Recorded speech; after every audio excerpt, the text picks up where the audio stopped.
Shalom para pendengar yang dikasihi oleh Tuhan Yesus. Kiranya Tuhan memberikan rahmat-Nya kepada para pendengar semua. Sebentar lagi kita akan mendengarkan pembacaan Alkitab audio dalam versi bahasa Indonesia sehari-hari. Siapkan hati saudara. 2 Samuel pasal 20. Pemberontakan Seba. Kebetulan ada di sana seorang Dursila bernama Seba bin Bikri, orang Benyamin. Ia meniup sangkakala serta berkata, "Kita tidak memperoleh bagian daripada Daud. Kita tidak memperoleh warisan dari anak Isai itu. Masing-masing ke kemahnya, hai orang Israel." Lalu semua orang Israel itu meninggalkan Daud dan mengikuti Seba bin Bikri, sedangkan orang-orang Yehuda tetap berpaut kepada raja mereka, mengikutinya dari sungai Yordan sampai Yerusalem. Sampailah Daud ke istananya di Yerusalem. Lalu raja mengambil ke-10 gundik yang ditinggalkannya untuk menunggui istana. Kemudian dimasukkannya mereka dalam sebuah rumah di bawah penjagaan.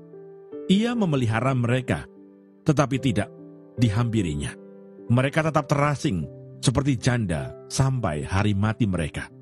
Berkatalah raja kepada Amasa, "Kerahkanlah bagiku orang-orang Yehuda dalam 3 hari. Kemudian menghadaplah lagi kemari." Lalu pergilah Amasa mengerahkan orang Yehuda, tetapi ia menunda-nunda tugas itu sampai melewati waktu yang ditetapkan raja baginya.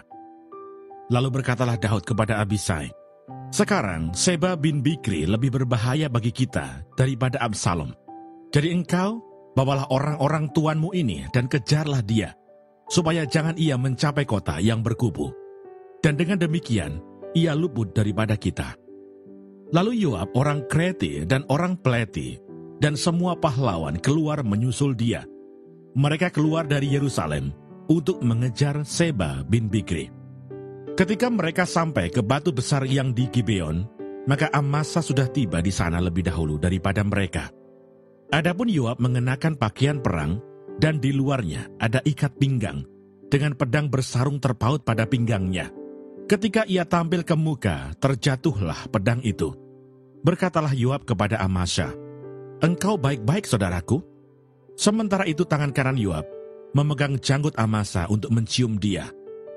Amasa tidak awas terhadap pedang yang ada di tangan Yoab itu. Yoab menikam pedang itu ke perutnya, sehingga isi perutnya tertumpah ke tanah. Tidak usah dia ditikamnya 2 kali, sebab ia sudah mati. Lalu Yoab dan Abisai adiknya terus mengejar Seba bin Bikri.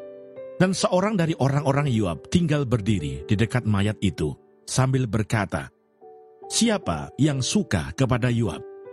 Dan siapa yang memihak kepada Daud? Baiklah, mengikuti Yoab." Dalam pada itu, Amasa terguling mati dalam darahnya di tengah-tengah jalan raya.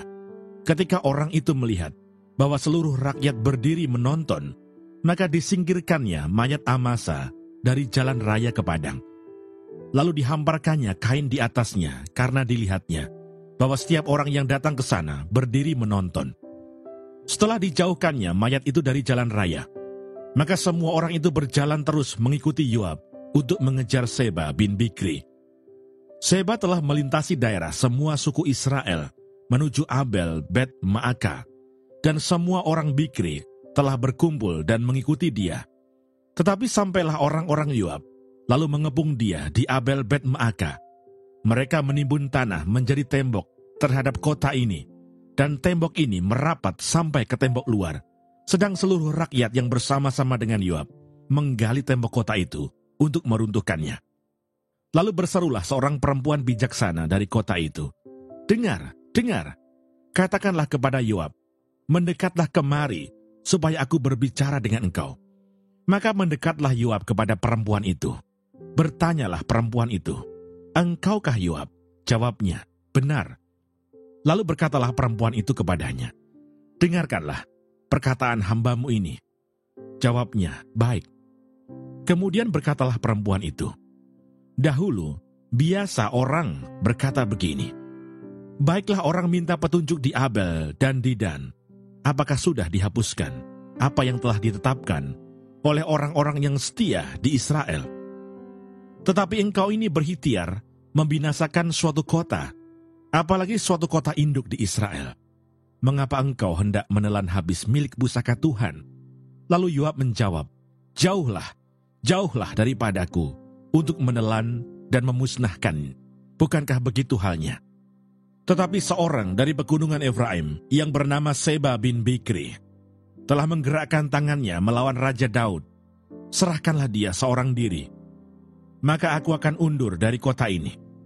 Lalu berkatalah perempuan itu kepada Yoab, "Baik, kepalanya akan dilemparkan kepadamu dari belakang tembok ini."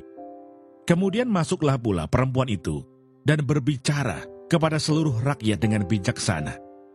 Sesudah itu mereka memenggal kepala Seba bin Bikri dan melemparkannya kepada Yoab. Yoab meniup sangkakala, lalu berserak-seraklah mereka meninggalkan kota itu, masing-masing ke tempatnya. Maka pulanglah Yoab ke Yerusalem kepada raja. Pegawai-pegawai Daud. Yoab menjadi kepala atas segenap tentara Israel, dan Benaya bin Yoyada menjadi kepala atas orang Kreti dan orang Pleti. Adoram menjadi kepala orang Rodi, dan Yosafat bin Ahilud menjadi bendahara negara. Seya menjadi panitera negara. Sadok dan Abiatar menjadi imam. Juga Ira, orang Yair itu, menjadi imam pada Daud.